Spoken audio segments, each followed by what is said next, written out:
오늘 우리에게 주신 말씀은 사사기 11장 29절에서 40절까지 말씀입니다. 제가 읽도록 하겠습니다. 이에 여호와의 영이 입다에게 임하시니 입다가 길르앗과 므낫세를 지나서 길르앗의 미스베에 이르고 길르앗의 미스베에서부터 암몬 자손에게로 나아갈 때에 그가 여호와께 소원하여 이르되 주께서 과연 암몬 자손을 내 손에 넘겨주시면 내가 암몬 자손에게서 평안히 돌아올 때에 누구든지 내 집 문에서 나와서 나를 영접하는 그는 여호와께 돌릴 것이니 내가 그를 번제물로 드리겠나이다 하니라. 이에 입다가 암몬 자손에게 이르러 그들과 싸우더니 여호와께서 그들을 그의 손에 넘겨주시매 알로엘에서부터 민니에 이르기까지 20성읍을 치고 또 아벨 그라민까지 매우 크게 무찌르니 이 암몬 자손이 이스라엘 자손 앞에 항복하였더라. 입다가 미스바에 있는 자기 집에 이를 때에 보라 그의 딸이 소고를 잡고 춤추며 나와서 영접하니 이는 그의 무남 동료라. 입다가 이를 보고 자기 옷을 찢으며 이르되 어찌할꼬 내 딸이여 너는 나를 참담하게 하는 자여 너는 나를 괴롭게 하는 자 중에 하나로다. 내가 여호와를 향하여 입을 열었으니 능히 돌이키지 못하리로다 하니 딸이 그에게 이르되 나의 아버지여 아버지께서 여호와를 향하여 입을 열었으니 아버지의 입에서 내 말씀대로 내게 행하소서. 이는 여호와께서 아버지를 위하여 아버지의 대적 암몬 자손에게 원수를 갚으셨음이니이다 하니라. 또 그의 아버지에게 이르되 이 일만 내게 허락하사 나를 2달 동안만 버려두소서. 내가 내 여자친구들과 산에 가서 나의 처녀로 죽음을 인하여 애곡하겠나이다 하니 그가 이르되 가라 하고 2달을 기한하고 그를 보내니 그가 그 여자친구들과 가서 산 위에서 처녀로 죽음을 인하여 애곡하고 2달 만에 그의 아버지에게로 돌아온지라. 그는 자기가 소원한 대로 딸에게 행하니 딸이 남자를 알지 못하였더라. 이것이 이스라엘의 관습이 되어 이스라엘 딸들이 해마다 가서 길르앗 사람 입다의 딸을 위하여 나흘씩 애곡하더라. 아멘. 기도하겠습니다. 하나님, 잘못된 신앙관을 가지고 살아가는 것이 얼마나 무섭고 또 비극적인 결말로 맞이하는지 오늘 말씀을 통해서 보게 되어집니다. 주님, 우리 인생 가운데 하나님의 영이 임하게 하여 주셔서 돌이키지 못할 일을 하지 않는 하나님의 지혜를 우리에게 더하여 주시옵소서. 오늘도 말씀하여 주시옵소서. 감사드리며 예수님의 이름으로 기도드립니다. 아멘. 오늘 큐티인 본문은 사사기 11장 29절에서 40절 말씀이고 제목은 돌이키지 못할 일입니다. 저에게는 90세가 넘으신 친할머니가 계십니다. 명절 때마다 부산에 계신 할머니 집에 방문해서 저는 할머니에게 복음을 전합니다. 할머니, 예수님 믿어야 천국 가요. 천국에서 할머니 꼭 보고 싶어요. 우리 꼭 예수님 믿고 우리 함께 천국 갔으면 좋겠어요. 이렇게 복음을 전합니다. 그때마다 할머니께서 저에게 해주시는 말씀이 고맙다 재현아, 나도 예수님 믿는다. 예수님도 좋고 하나님도 좋고 부처님도 좋다. 이렇게 말씀을 하세요. 우리나라의 전통적인 풍습 중에 하나는 토속신앙인 샤머니즘이죠. 이 샤머니즘의 이 한민족의 정서, 샤머니즘은요 한민족의 정서에 깊이 뿌리 내리고 있습니다. 그리고 샤머니즘의 신간이 다신론이다 보니까 내가 많은 신을 모시고 살면 그만큼 더 큰 복을, 더 많은 복을 누린다는 문화의 뿌리가 있기 때문에 할머니는 예수님도 믿고 부처님도 믿고 공자도 믿습니다. 그렇기 때문에 이 할머니에게 복음을 전하는 것이 참 쉽지 않았던 기억이 있습니다. 오늘 말씀해 보니까요, 큰 용사 있다도 잘못된 신앙관을 가지고 하나님을 바라보고 있습니다. 내가 아무리 열심히 신앙생활을 해도요, 영적인 방향성이 다르면 하나님을 오해하게 되고 하나님의 뜻을 왜곡할 수 있습니다. 그리고 그 왜곡으로 인해 인생에 있어서 엄청난 비극을 맞이할 수도 있다는 것을 오늘 입다의 말씀을 통해서 하나님은 우리에게 말씀해 주고 계십니다.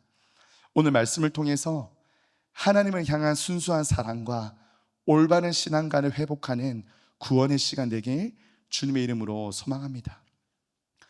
잘못된 신앙가는 첫째, 하나님의 뜻을 왜곡합니다.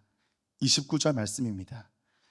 이에 여호와의 영이 입다에게 임하시니 입다가 길르앗과 므낫셋을 지나서 길르앗의 아벳 미스베에 이르고 길르앗의 미스베에서부터 암몬 자산에게로 나아갈 때에, 입다는 암몬 왕과 협상을 시도하지만 결국 그 협상은 결렬됩니다. 피하고 싶었지만 피할 수 없는 전쟁이 이스라엘 민족에게 펼쳐집니다.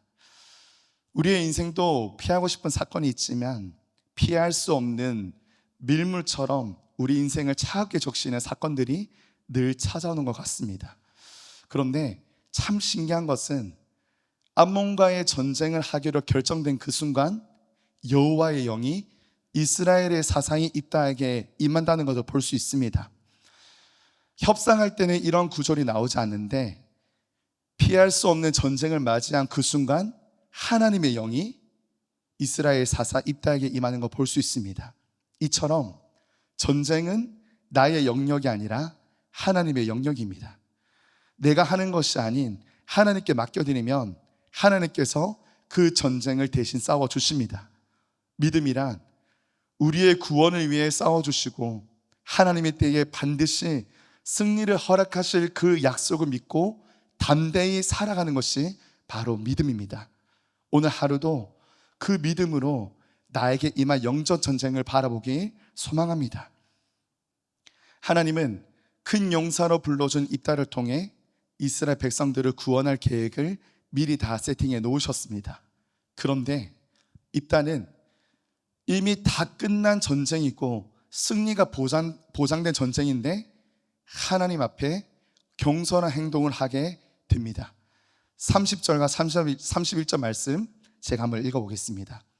그가 여호와께 소원하여 이르되 주께서 과연 암몬 자손을 내 손에 넘겨주시면 내가 암몬 자손에게서 평안히 돌아올 때에 누구든지 내 집 문에서 나와서 나를 영접하는 그는 여호와께 돌릴 것이니 내가 그를 번제물로 드리겠나이다 하니라. 아멘. 하나님 앞에 서원 기도를 하는데요, 그 내용이 충격적입니다. 하나님, 전쟁에서 승리를 허락하시면 제가 집으로 돌아갈 때 제일 먼저 영접하러 나온 그 사람을 하나님께 번제물로 드리겠습니다 라는 경솔한 서원 기도를 합니다. 사실 이 인신제사는 하나님의 뜻이 아닙니다. 오히려 하나님이 가증히 여기는 일이죠. 인신제사는 가나안 풍습 중에 하나입니다. 가나안 신이었던 몰렉 신에게 인신공양을 바쳐서 축복을 받는 토속신앙인 거죠. 그 세상적인 풍습과 하나님을 향한 신앙이 결합된 잘못된 신앙관으로 하나님께 나아가는 것을 볼 수 있습니다. 입다는 왜 이렇게 무모한 서원을 하였을까요? 바로 전쟁을 앞두고 굉장히 불안했기 때문입니다.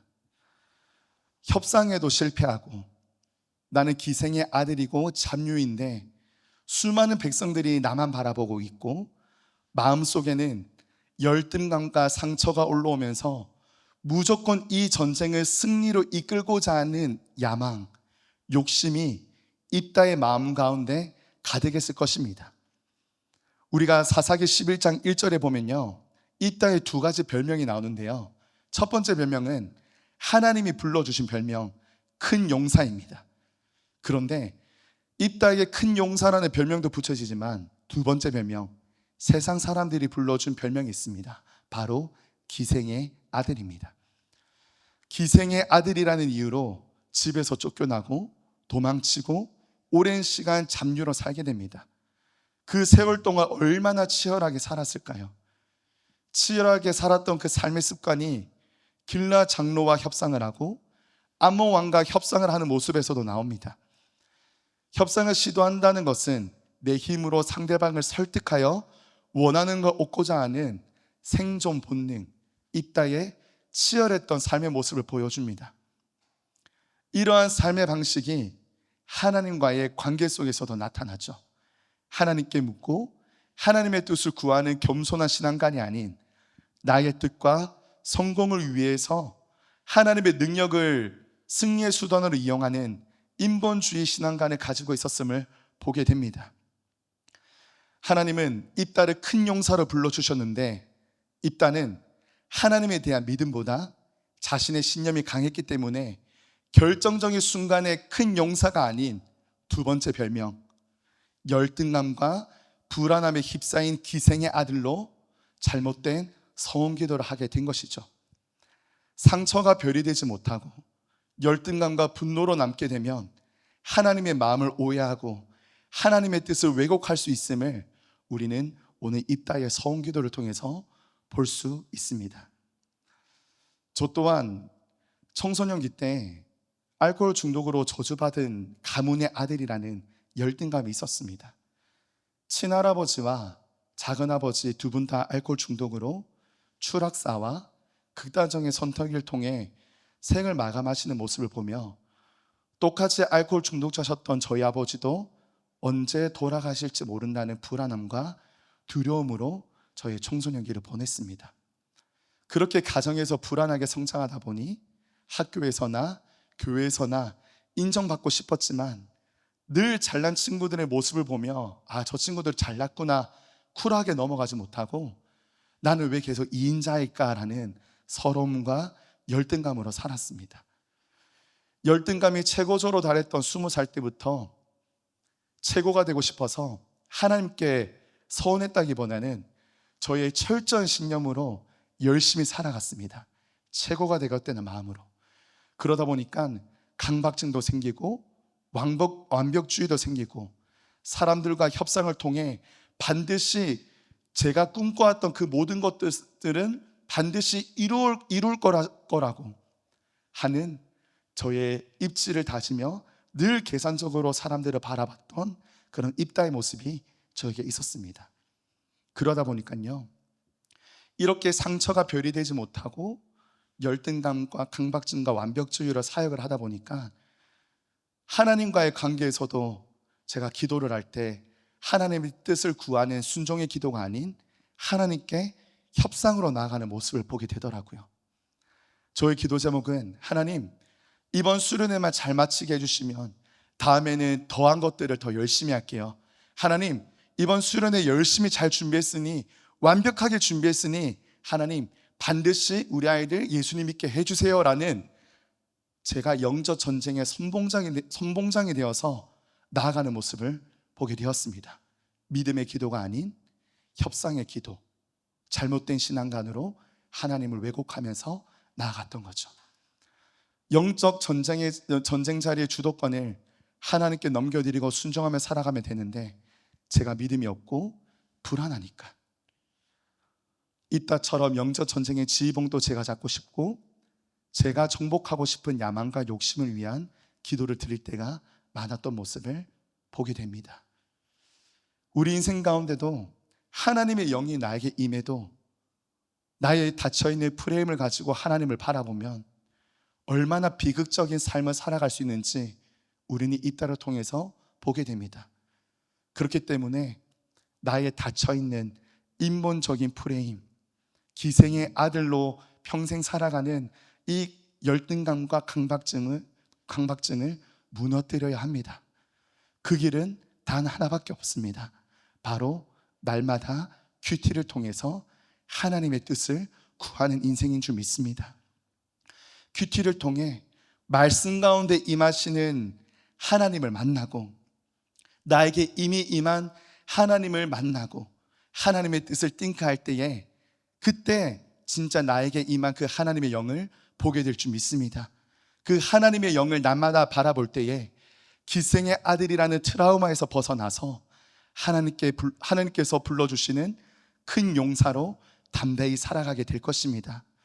오늘 하루도 기생의 아들이라는 트라우마로 살아가는 것이 아니라 하나님이 불러주신 우리의 별명 큰 용사로 담대히 살아가기 주님의 이름으로 소망합니다. 적용 질문입니다. 하나님께 어린석은 서원을 한 적은 없나요? 나는 큰 용사로 살아가고 있나요? 아니면 트라우마에서 벗어나지 못해서 불안해하며 살고 있나요? 잘못된 신앙과는 둘째, 소중한 가족을 희생시킵니다. 32절, 33절 말씀입니다. 이에 입다가 암몬 자손에게 이르러 그들과 싸우더니 여호와께서 그들을 그의 손에 넘겨주시매 알로에서부터 민니에 이르기까지 20성읍을 치고 또 아베 그라민까지 매우 크게 무찌르니 이 암몬 자손이 이스라엘 자손 앞에 항복하였더라. 입다의 어리석은 서원에도 하나님은 이 전쟁에 참전하셔서 암몬을 입다의 손에 넘겨주십니다. 이건 서원 기도의 응답이 아니고 이미 예정된 하나님의 구원 계획입니다. 아비멜렉이 아무리 칼과 방패를 휘둘러도 하나님은 죄를 갚으심으로 이스라엘 백성들을 야훼 멜렉의 신앙으로 이끌어 가셨습니다.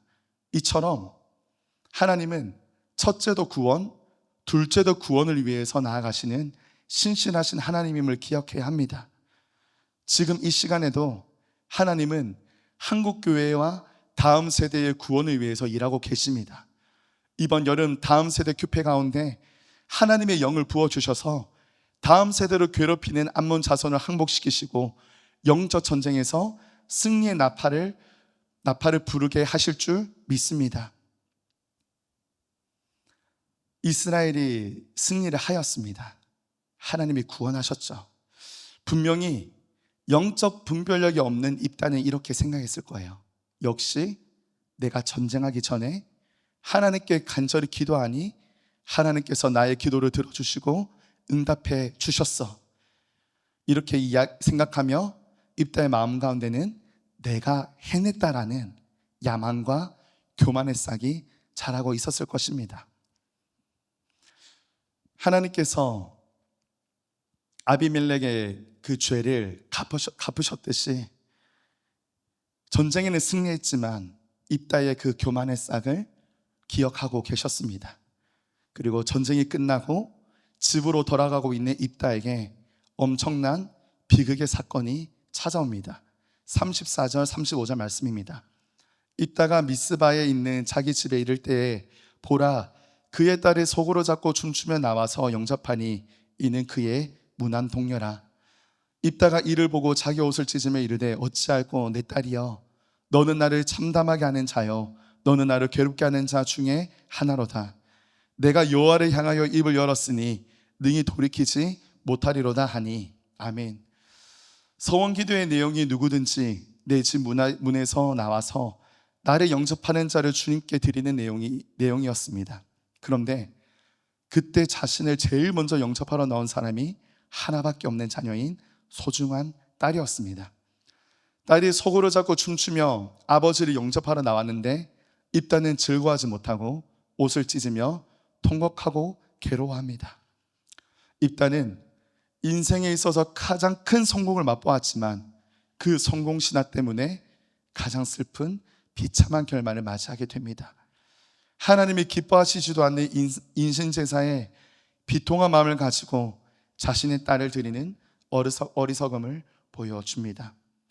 하나님의 영광을 가로챈 야망의 결과가 결국 사망이라는 것이 이 말씀을 통해 우리에게 보여주고 있습니다.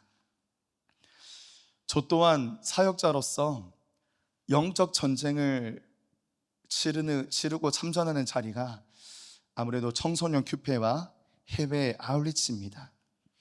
오랜 시간 영적 전쟁을 치르기 위해 가족과 잠시 이별하고 이제 영적 전쟁이 끝난 이후에 집에 돌아오면 저를 가장 먼저 반기는 사람이 바로 4살 된 딸입니다. 입다의 딸이 속으로 잡고 춤추며 나와서 자신이 영접한다고 했는데 제 딸도 제가 수련회를 다녀오면 춤을 추며 저를 반깁니다. 그리고 볼에 입맞춤도 뽀뽀도 해주죠. 그렇게 뜨거웠던 수련회를 마치고 집에 도착하니 얼마나 좋겠어요. 그리고 아내와 자녀들과 기분 좋게 인사하고 껴안고 합니다. 그런데 참 신기한 건요, 그렇게 뜨거웠던 시간이 딱 몇 시간 지나고 나면 저도 모르게 제 안에 쌓였던 스트레스와 분노와 생색이 가족들에게 튀어나오더라고요. 수련회가 끝나고 그 다음 날이었던 것 같아요. 이제 딸과 함께 이제 저를 오랫동안 기다려줬던 딸과 함께 이제 마트 장난감 가게 가서 장난감을 하나 사줬는데, 근데 그날 마트에서 그 장난감을 잃어버린 거예요. 얼마나 딸이 오랜만에 아빠가 장난감을 사줬으니까 기분이 좋았겠어요. 근데 그 장난감을 잃어버리니까 울고불고 난리 난 거예요, 마트에서. 당연히 4살이니까 그럴 수 있잖아요. 그런데 저는 딸의 그 징징대는 모습을 못 참고 마트에서 불같이 화를 내면서 크게 혼낸 적이 있습니다. 영적 전쟁의 후유증을 가족들에게 그때 푸는 거죠. 작은 사건, 우리 가족에게는 작은 사건이었지만 제 속에 있는 스트레스와 분노가 있다 보니까 모든 걸 그때 다 쏟아내는 거죠. 이러한 일들이 한두 번이 아니라 계속해서 여러 번 반복이 되다 보니까 아내가 따끔하게 저에게 말을 하더라고요. 당신은 무엇을 위해서 사역하냐고. 그렇게 사역 다 끝내고 집에 와서 가족들에게 예민하게 굴고 화낼 거면 왜 사역하냐고. 아내의 말을 듣고 정신이 번쩍 들더라고요.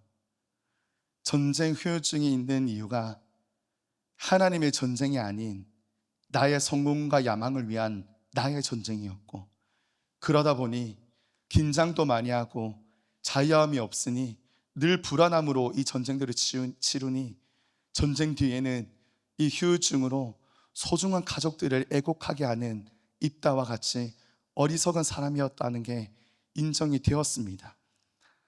이 사역과 가정이 일원론이 아니라 이원론이 되면서 살아가다 보니까 늘 가정에서는 예민하게 굴고 스트레스를 푸는 그런 장소가 되어버렸던 저의 모습을 보게 됩니다. 제가 정말 사명으로 감당했다면, 제가 정말 하나님께 맡겨드리고 이 영적 전쟁을 치렀다면 일원론이 되어서 그 사역들을 통해 반드시 가족이 살아나고 생명을 얻었을 텐데, 영적 전쟁의 승리의 영광을 제가 취하려는 야망으로 나아가다 보니까 잘하려는 마음, 성공하려는 마음, 그 결과 소중한 가족이 애곡하게 되고 결국 사망에 이른다는 것을 뼈저리게 깨닫게 됩니다. 36절 37절 말씀입니다. 딸이 그에게 이르되 나의 아버지여, 아버지께서 여호와를 향하여 입을 여셨으니 아버지의 입에서 내 말씀대로 내게 행하소서. 이는 여호와께서 아버지를 위하여 아버지의 대저 암몬 자손에게 원수를 갚으셨음이니이다 하니라. 또 그의 아버지에게 이르되 일만 내게 허락하사 나를 2달만 버려두소서. 내가 내 여자친구들과 산에 가서 나의 처녀로 죽음을 인하여 애곡하겠나이다 하니. 아멘. 말도 안 되고 억울한 상황이지만 딸은 아버지에게 이렇게 고백합니다. 아버지께서 주를 향하여 입을 여셨으니 아버지의 말씀대로 내게 행하소서. 아버지의 실수, 아버지의 열등감, 아버지의 연약함을 다 보았지만 그럼에도 입다의 딸은 인격에 순종하는 것이 아니라 역할에 순종하며 나아갑니다. 아버지의 어리석음으로 인해서 내가 왜 손해봐야 되고 왜 내가 번제물로 희생되어야 되는지 따지는 것이 아니라 나를 낳아주시고 나를 예수님 믿게 해준 그 아버지이기 때문에 그 아버지의 질서에 눈물로 순종합니다. 이러한 딸의 눈물의 순종이 있었기 때문에 입다는 히브리서 11장 믿음의 장에 기록되지 않았을까 생각이 됩니다. 오늘날 가정의 역할과 질서가 무너지는 이 시대에 하나님께서는 입다의 딸의 고백을 통해 분명한 메시지를 오늘날 우리들에게 전해주고 있습니다. 우리 인생 가운데도 기쁨의 순종이 아닌 눈물의 순종을 해야 될 때가 종종 있습니다. 저 또한 가족을 힘들게 하고 교회 다니지 못하게 했던 아버지가 있었기에 청소년 시절 하나님께 아버지의 구원을 위해 간절히 기도할 수 있었고 아버지의 구원을 위해 눈물을 흘릴 수 있었습니다. 청소년기에 그러한 간절함이 없었다면 세상 사람들을 불러주는 기생의 아들 입다처럼 알코올 중독으로 저주받은 가문의 아들이구나 라면서 열등감과 상처로 살아갔을 겁니다. 알코올 중독 가문의 아들로 분노와 열등감에 사로잡혀 살아갈 뻔한 인생인데, 하나님께서는 저에게 아버지를 포기하지 않게 하시고 부모님의 이혼을 말리게 하시고 아버지의 구원을 위해 예수님의 이름을 간절히 부르짖으며 예배의 자리를 삼아하다 보니 어느 순간 하나님의 영이 저에게 임하여서 목회자로 세워지게 되었습니다. 하나님은 저를 큰 용사로 불러주셨습니다. 저는 가정을 지키기 위해 역할에 순종하고 희생하며 살아왔다고 생각했지만, 그 고통의 시간을 통해 우리 가정에 구원이 임하게 된 것을 보게 되니 하나님께서 저를 연단하고 훈련시키기 위해 아버지가 수고했다는 것이 인정되었습니다. 하나님이 원하시는 것은 서운하는 것이 아니라 하나님의 뜻에 순종하는 것입니다. 순종하는 한 사람이 있었기에 입다가 믿음의 책에 기록될 수 있었던 것처럼, 우리 가족의 구원을 위해, 그리고 한국교회의 다음 세대의 구원을 위해 하나님은 오늘도 순종하는 한 사람을 찾으십니다. 그 한 사람이 우리가 되길 소망합니다. 날마다 큐티를 통해 하나님의 뜻을 이루는 구속사의 인생 살아가길 주님의 이름으로 소망합니다. 적용 질문입니다. 나의 야망과 욕심 때문에 희생하고 있는 가족이 있나요? 어리석은 부모님을 원망하고 있나요? 아니면 그 부모님의 질서에 순종하며 구원을 이뤄가고 계신가요? 기도하겠습니다. 하나님, 저의 잘못된 신앙관 때문에 하나님의 뜻을 왜곡하고, 그리고 그 잘못된 신앙관 때문에 가족들의 눈에 가족들이 애곡하게 되고 희생하게 되는 그런 모습을 보게 되었습니다. 결국 하나님께서 이미 하나님의 영이 임하여서 이 영적 전쟁에서 승리를 허락해 주는데도 불구하고 저는 하나님의 뜻을 구하는 기도가 아니라 나의 신념으로 반드시 이 전쟁에서 승리해야 된다는 열등감과 불안함에 사로잡혀서 가족들이 힘들게 했던 죄인임을 고백하며 나아갑니다. 하나님, 우리 가정 가운데 인격에 순종하는 것이 아니라 역할에 순종할 수 있는 믿음을 더하여 주셔서 어리석은 행동을 하는 그런 부모님이 있다면 그 부모님을 원망하는 것이 아니라 하나님께서 우리의 구원을 위해서 허락하신 하나님의 세팅임을 바라볼 수 있는 믿음의 눈, 하나님의 시간을 걸을 수 있는 믿음을 우리에게 더하여 주시옵소서. 이번 여름 다음 세대 여름 큐페와 국내 TT와 해외 아울리치가 있습니다. 그 영적 전쟁 가운데 내 힘과 내 능력으로 그것들을 감당하는 것이 아니라 이미 임한 그 하나님의 영을 바라볼 수 있는 눈을 열어주셔서 하나님의 일을 바라보며 기쁨으로 순종하며 나아갈 수 있는 사자와 같이 담대하게 나아갈 수 있는 영적 전쟁 되게 하여 주시고, 그 전쟁이 끝난 이후에 하나님과 함께 승리를 선포할 수 있는 믿음의 백성들이 될 수 있도록 주님 역사하여 주시옵소서. 담임 목사님 영육간의 강건함을 붙들어 주시고 강에서 바다로 나아가는 그 사역 가운데 기름 부어 주시고 말레이시아 사역 가운데도 성령의 기름을 부어 주셔서 암몬 자손을 항복시키게 하셨던 것처럼 그 땅에 있는 우상과 수많은 악한 영들을 항복시켜 주시고 하나님의 그 여호와의 나팔이 울려 퍼질 수 있는 말레이시아 사역이 될 수 있도록 역사하여 주시옵소서. 하나님, 이 나라와 민족을 위해서 기도하며 나아갑니다. 수많은 악법들 예수 그리스도의 보혈의 능력으로 막아주시고 생명을 보호하는 태아생명보호법이 하루속히 제정되게 하여 주셔서 이 땅의 다음 세대가 여호와 하나님을 모른다고 고백하는 다른 세대가 되는 것이 아니라 여호와 하나님을 사랑한다고 고백하는 믿음의 세대, 예수님의 세대가 될 수 있도록 주님 함께하여 주시고 기름 부어 주시옵소서. 감사드리며 우리를 구원하신 예수 그리스도의 이름으로 기도드립니다. 아멘. 계속해서 기도의 자리로 나가도록 하겠습니다.